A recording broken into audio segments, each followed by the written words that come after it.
Man, it's wild. No, back before I moved to Montana, I worked in the emergency room in Pensacola, Florida, and you would see so many people that if they get caught with the drugs or something, they would swallow their dime bags or something just to try and get away from it. And it was just like that doesn't do That's not you a good any life good. choice.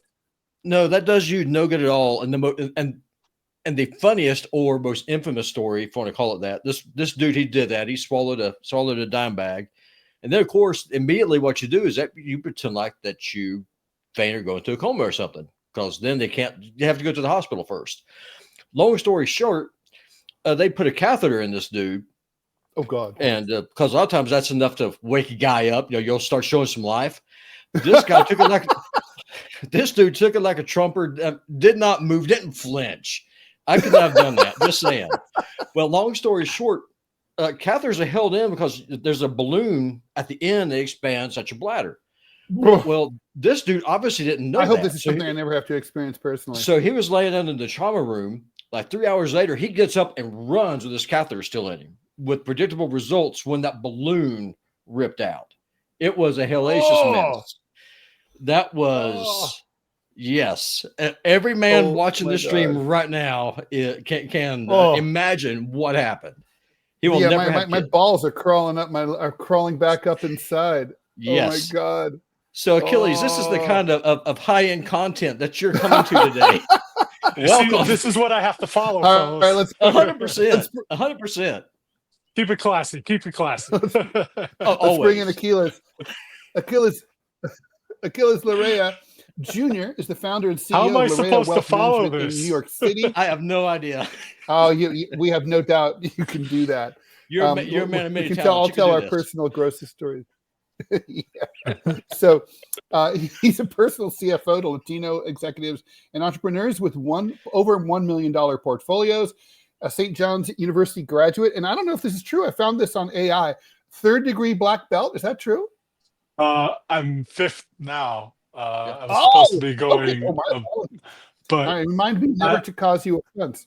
I've been remiss in my practicing, so I can't even say I'm a karate guy as much anymore. I practice outside in the mornings and do roughly 20 minutes of work, but aside from that, it's I can't even get to the dojo nowadays. It's because I'm so busy with business and what have you. Well, it's a good problem to have, but still, that's extremely impressive. I mean, I can't even imagine. So congratulations on that. Maybe you'll get back to it. Thank you. If the economy tanks next year, you'll have maybe more time on your hands. I'm busier when it's worse. Oh, I bet. You get a lot of nervous calls from clients, right? Not a lot, but new clients and prospective clients definitely reach out to you because they've been on the fence for a while or what have you, and they want to talk to an expert or they want to talk to someone who's out there, who's in the trenches. Gotcha. Well, let's talk about Donald Trump's. This was Robby's idea to do this topic, and I really like it. The idea is that Donald Trump has promised to reindustrialize the Rust Belt, where I'm from. I grew up in Dayton, Ohio. It was well into a 6-figure population when I grew up there. Headquarters of regional banks, factories. NCR was headquartered there. Defense Electronics Supply Corporation, Delco Moraine. Every S5 and S10 pickup truck in the world was made in Dayton or in Moraine, Ohio, just outside Dayton. And today, Dayton is a shell of what it used to be. And then that's a very typical problem. And, I would say it's a large part of the reason that Donald Trump is president of the United States, is he was able to go to places like Dayton, where he went often, and look out the window of his car and think, man, this must suck to live here. And people felt seen, and they voted for him. And so he's talking about he talked about bringing coal back. There's really apparently not much appetite for that for a variety of reasons, but he is now talking about reindustrializing the Rust Belt, and also this move with tariffs and tax cuts and deregulation, not to mention the attempt to revive the steel industry, appears to be tied in with this goal that he stated that he wants to revive, of all things, the shipbuilding industry in the United States, which has been long gone and we thought we'd never see again. So, we wanted to ask you, sort of about the pros and cons of this. I mean, Donald Trump, he says a lot of things that he doesn't seem to care much about. And then other things he cares deeply about. And, it's like, so, I can immediately see, the pros and cons. When I was a kid, and I would go, and I was growing up in Dayton, I developed asthma because the air was so bad from those factories. I remember the Cuyahoga River in Cleveland catching fire, which basically inaugurated the modern environmental movement. And when in the 1980s, so many companies went out of business in Ohio and Michigan that they stopped dumping toxins into Lake Erie. Lake Erie, which had been declared biologically dead by the EPA, there weren't even microbes, came back. Now you can catch big fish there. Nature has revived. So I can see, I could see the I want the jobs back. I want the banks back. I want my former neighbors to be able to afford to send their kids to college again. But I also don't know if I want an AQI of 290 every day like I used to have, and and everybody growing up with asthma, and and all the fish in Lake Erie dying again. So I don't know. I just wanted to get into it with you and see what do you think about this? I think it's very interesting. He says a lot of things, but the truth of the matter is the devil's in the details. You're going to bring back coal, not a great idea. Will pollute even more the environment. And honestly, the thinking in my head is, what are we back in 50, 60 years ago? I don't understand Hmm. this mentality. I think that there are plenty of other industries that could be brought to bear in an area like Dayton and the surrounding areas where you could make just as much, if not more, money. Now, you don't have to be a rocket scientist, to have, say, whether it be call centers, whether it be AI data storage, Mm-hmm. things that just make sense in the here and now. We have not had steel in this country. I mean, what was the last? Pittsburgh still has one uh, thing left, one of those factories left. U.S. We haven't Steel. That's the had last that. one.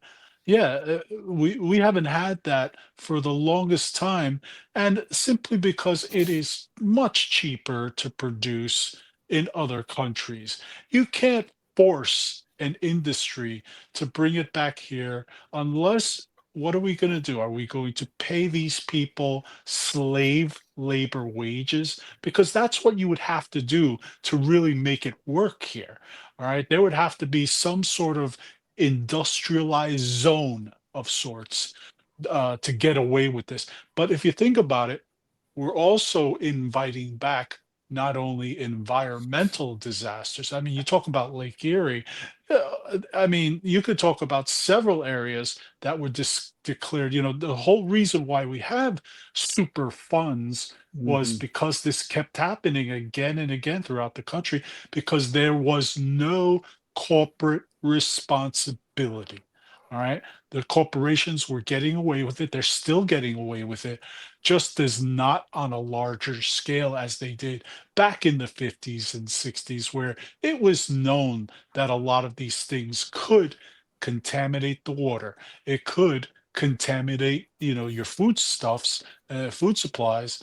And you mentioned, your asthma. I'm guessing there were plenty of other diseases as a direct result of these corporations being there. Do you really think that that won't happen again, and maybe 3 or 4 times worse because of the amount of toxins? And before we had a certain amount, let's use the pot example for argument's sake. Let's say back in the 60s and 70s, pot had a certain amount of THC in it, Mm. right, which is the active ingredient. That's the stuff that gets you high. But can you imagine, the pot now has 3 to 7 times the amount. And now I'm just spitballing here, but you were talking about these companies, which haven't been the most responsible of companies, to come back in to let that damage happen, it would accelerate, I would say, fivefold, tenfold. And it, instead of ruining the environment in, say, 3 years, we're talking maybe one, where you're starting to see the all these adverse effects on people. And then, what are you going to do from there? Oh, I'm sorry, we knew about it, but, which was the case. Most of these companies knew, it's kind of like cigarettes. They know it was toxic.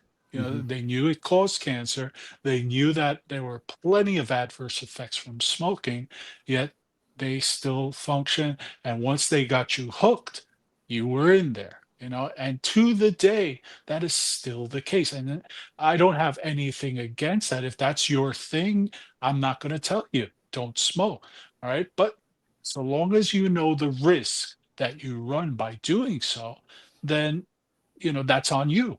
So I see these companies, I see, shipbuilding, that's super interesting to me. I was like, okay, so we're going to build a shipyard here, in Dayton, for argument's sake, and Well, we're it going to won't bring be in that, Dayton. It'll be in Baltimore, let's say, right. right? Okay, let's say Or Baltimore Norfolk. for, all right. Where traditionally those industries were housed, if I remember correctly. And you're going to build your ships there, but how much are you going to pay these people?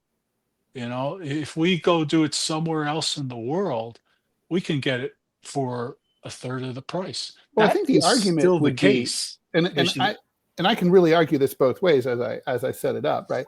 But I mean, I think the argument in favor would be to say, maybe we don't have to pay slave wages to make this work. I mean, you're talking about stuff that is intrinsically very, very heavy to and expensive to transport. Steel, all the stuff that goes into shipbuilding.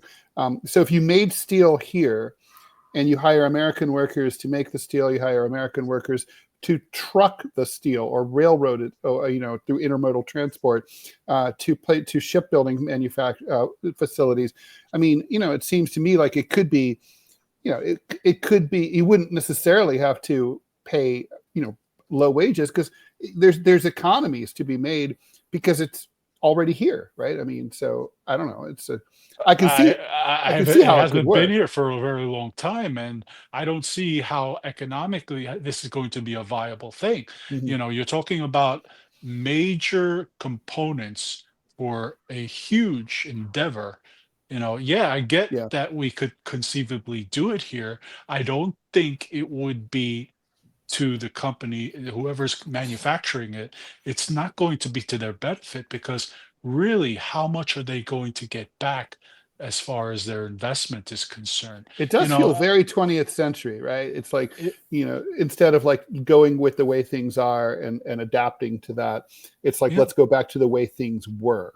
Ted, look at China right now, right? China is no longer the big boy when it comes to the clothing, the industrial industries. That's happening now. That's going to Mexico right now. It's cheaper to produce those goods there. So, and then on top of that, China has a huge problem that there's not going to be enough of a population to fund the retirements of the elderly in that country. you know, Everybody went through World War II. And if we look at just the population segments of the elderly, you would need 2 to 3 more times population in order to fund that pension scheme Mhm. going forward, and they just don't have it. Real estate, another area in China that just can't be supported by the numbers out there right now. We see a little of that here, but I'm not sure. To me, this is just sounding a little bit more like a gimmick, another Trump gimmick.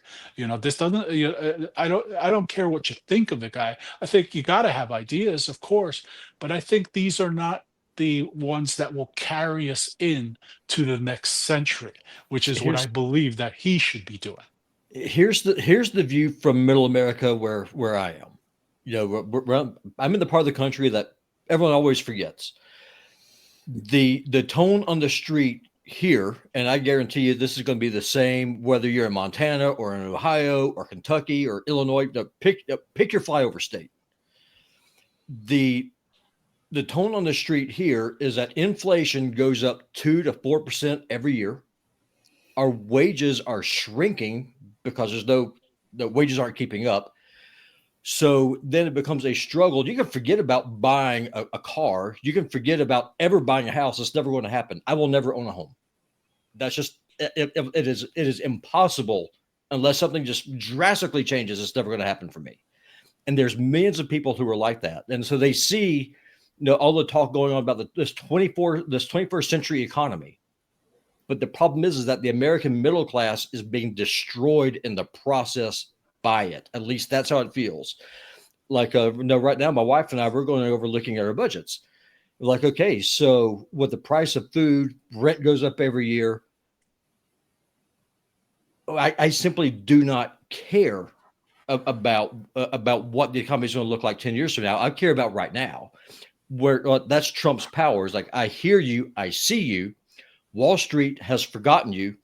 The political class, Republican and Democrat alike, not only do they not listen to you, they actively hate you.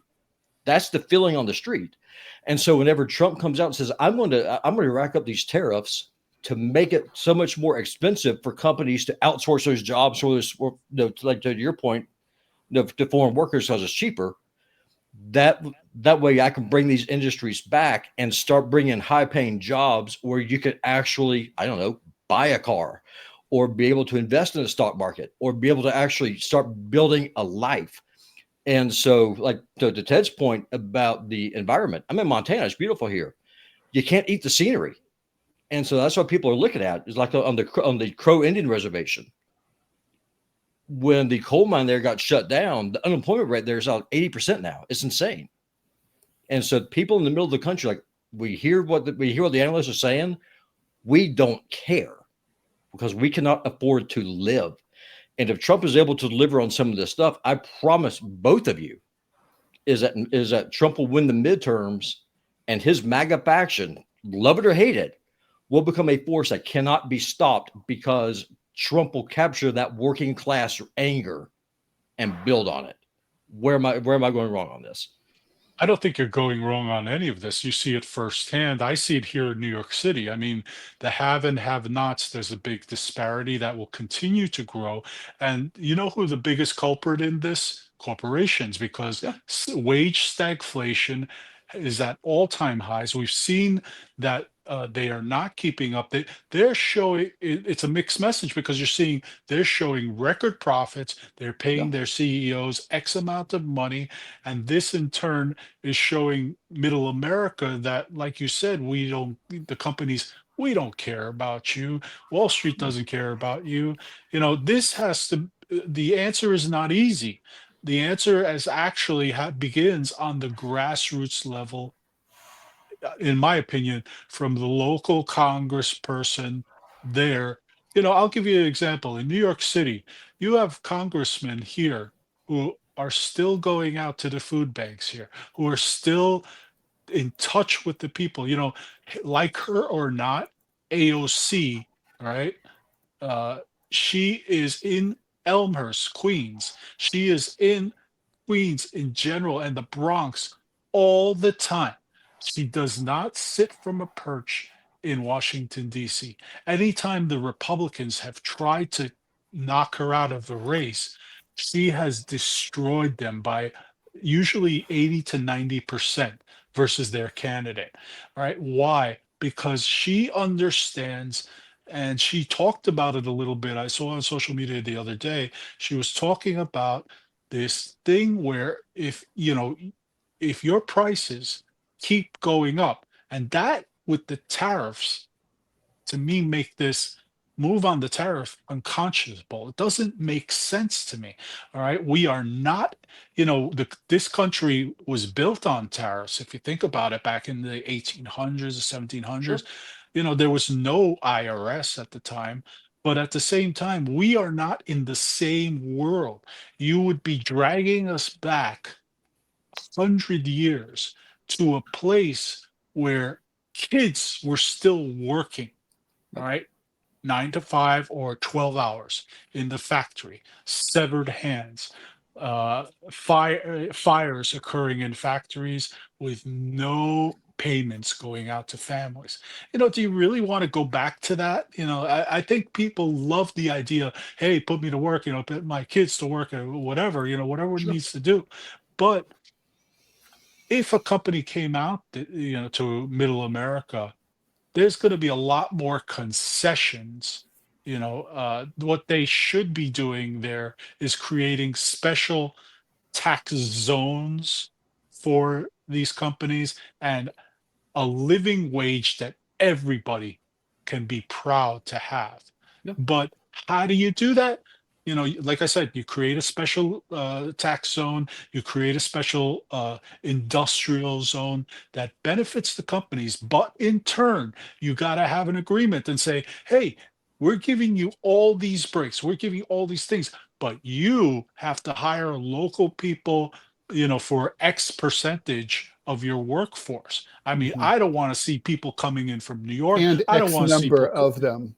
Correct. And you have to stay open for X amount of time. If I Correct. You lived just in, can't up and leave. These if Reagan, I think it was, who started these enterprise zones, and they didn't work because they didn't there was no they didn't really hold the company's feet to the fire. Right. There was no accountability with those companies. Absolutely. I thought it was a good idea in theory, but without holding these companies accountable, you say to the company, hey, we're going to, we expect you to hire X amount of people in this amount of time.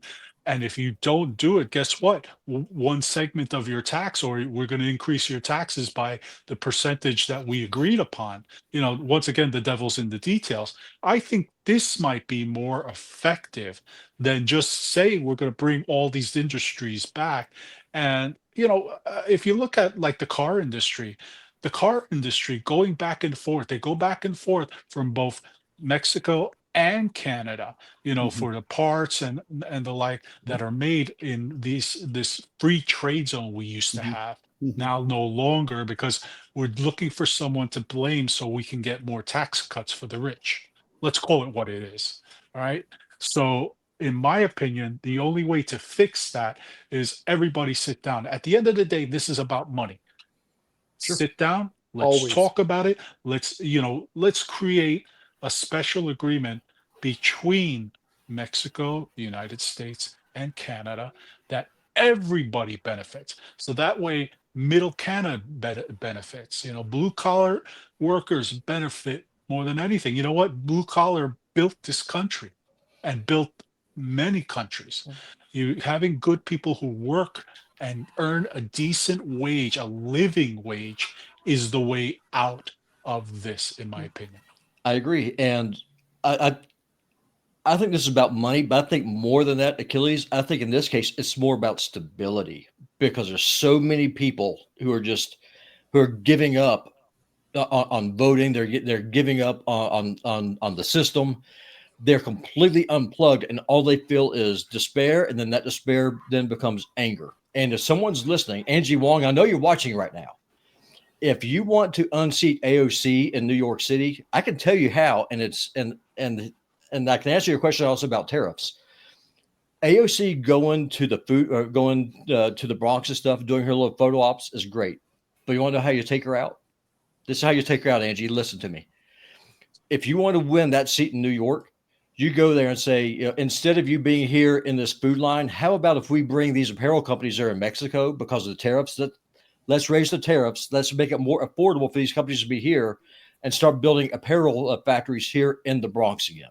Let's bring jobs here. That way you don't have to be in What this you're line talking anymore. about has already been happening. The last Bronx borough manager, and you have to live here to really know the situation, what's going on Okay. here. So no offense to you, Sure. but No, I don't we're know. not talking about AOC just doing that. We're talking about there is a concerted effort in the Bronx by the borough manager, by the President head of the borough there. But Ferrer, right? I Or think so. I is that don't know still at him? this point. I Yeah, don't because really you know two Yeah. at are this. neighbors, ain't you? Y'all both live in New York City. Yeah, Well, that's true. yeah, New York City is 5 boroughs. Everybody forgets there's Yeah. 5 boroughs here, 5 counties, Mhm. and we all work together. I mean, we try to work together for the same goals, which is to Sure. have that living wage, to have that quality of life. You know what really has taken off here? Technology. There are spaces for technology, where the big corporations, I mean, at one point we had the talk Google coming in at one point, and that fizzled out because they didn't want to play by the rules. They did not want to be accountable to New York City. Mhm. And, basically we said, no, absolutely not. Yeah, We need, AOC told Amazon to go to hell too in yeah, Queens. And yeah. and people this might break people's brains outside of New York City, but that was a popular decision on her part. New Yorkers were like, yeah, bye Amazon, see ya, because these were Well, subpar wages. Was it because they shouldn't not pay or only were what? they subpar, but you have to remember New York is one of the most, in comparison, I think only Los Angeles compares, but New York is one of the, if not the most expensive places to Mhm. live. So you cannot get away with coming here and deciding, hey, we're going to pay a subpar wage Yeah, and get well, away here's your with it. That's $12 not an going to hour. happen. The unions say no, Not to and the mention unions Amazon are was going to very, get all sorts of city. They were going to get all sorts of city tax breaks. It's like, absolutely. why? Right, It's like, exactly. They have plenty of money. Give them some breaks, of course, Yeah. encourage the business, but to make it where economically for a family whose parents are working in these shops, not the right well, what decision. works for New York is what not doesn't necessarily work in Montana, right? I mean, Correct. New York has a highly educated workforce. It's high population density, very expensive real estate, so it doesn't make Huge a lot of tax sense. base. Right. So it doesn't make a lot of sense for us to have, big factories, employing people who don't need a college degree to do those jobs or to get hired to do those jobs. It's true that for us, AI and programming and all that, coding, and getting people who, are all living close to one another and doing knowledge-based stuff makes more sense because we all live next. New York City's a big city, but it's vertical, and nothing's really that far from each other. You could be, the furthest part of the Bronx to the furthest part of Manhattan by subway is maybe an hour and 15 minutes. It's not that bad, and it could be faster sometimes. So it's like we're interconnected in a way that other places aren't. So I think that's an important thing. Speaking of AI, I asked AI about this topic about achievability of Trump's goals. I thought you'd find this amusing. AI says modernizing infrastructure and securing funding would face political gridlock and budget constraints. The odds are 50 to 60% with bipartisan support, right? So no bipartisan support, obviously, right? I don't think. Training a workforce is feasible, 70% chance, if education aligns with demand, which these days is totally not the case, right? There's tons of people who need jobs, tons of employers who say they can't find people to fill the positions that they need because they don't have the right educations. And supply chain retooling is tougher, 40 to 50%, given global competition and cost. Government commitment via defense spending, which Trump is going to cut, and or protectionist policies could push success to 60 to 70%, but sustained effort over decades is key. And that's when I started laughing. America doesn't do sustained effort over months, much less decades. Let me ask Robbie a question. Robbie, Sure. let's just say for argument's sake, I'm a big company. I come into Montana where you Okay. are, and I say, okay, you're, for the most part, we're going to give you paid training, Right. but it's going to be a third of what you would normally make, right? But you really need to know how to operate uh, the next phase of this evolution that's going to occur here, you Sure. know. But by the end of it, your wage is going to be, let's just say the median wage there is 40,000, right? Yep. They say by the time we're done, you should be at 35 to 38, 35 to 40 as far as the band is concerned, that wage band, Okay. or higher. All right. Sure. Would you welcome that? Would you sit 100%. down, do the training, go through it. It might take 6 months to a year. I know that most people would, Yeah, but the question is, would we hold the company accountable for that training? Because training costs them money. They're sure, going to, any big business that moves into an area, they lose months. sure. I want to say 8 months or a year easily. They lose money for that entire period until everything is up and going. And I think that is really the way in middle America to make people interested. I Yeah. don't think that this idea of going back and, I mean, I know that some people will just take any job, but at this Right now, here, particular it's all about point, just surviving. It's yeah, all about just surviving right now. I mean, forget right. about the job that you want to have. It's literally, I mean, here, Achilles, and I'm sure, I mean, I speak for probably 90% of middle America right now. It's here too. Yeah, It's all about Yeah. just simply surviving. It's about just being able to pay the rent and then decide what bill am I going to be late on this month so I can get groceries for my kids. I mean, that and is the reality. absolutely. And when you are thinking that way, pardon me for saying this, your mind cannot think of bigger things. Of course. And that is the perfect way that companies, corporations keep a certain percentage Yeah. of the population down, right? Yep. It is exactly their program, whether conscious or not. This is the way they keep people below middle class, and that they can control people Yep. more so who are at that level, because you cannot think big if you can't make your rent, you can't buy your kids things. Absolutely not. So we have to find something that gets them on the road to, okay, like I mentioned, the training's going to start here. Sure. We're going to pay, 80% of what your wage is going to be. Then it goes up. The longer you're in there, the higher it goes up. So Yeah. let's say 6 months from now, you get a pay increase. Yeah. 6 months after, you get, and then all of a sudden you're at 100%. So the next thing you know, instead of 40,000, you're closer to 50,000. Do you want me to tell you why that would never happen? Please. H-1B visas.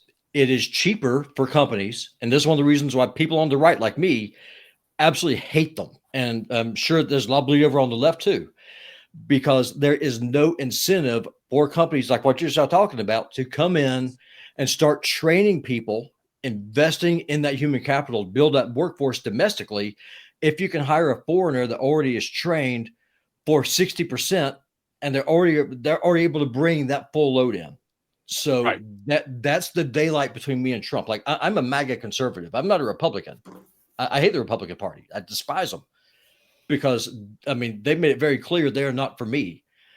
But the split that you see on the right is between what you just talk about, investing in the American population versus the country club Republicans who want to bring in foreign serfs, let's call them what it is, H-1B visa holders, to depress those wages. And that's what I'm saying. What Trump is doing now, he's pushing for stability.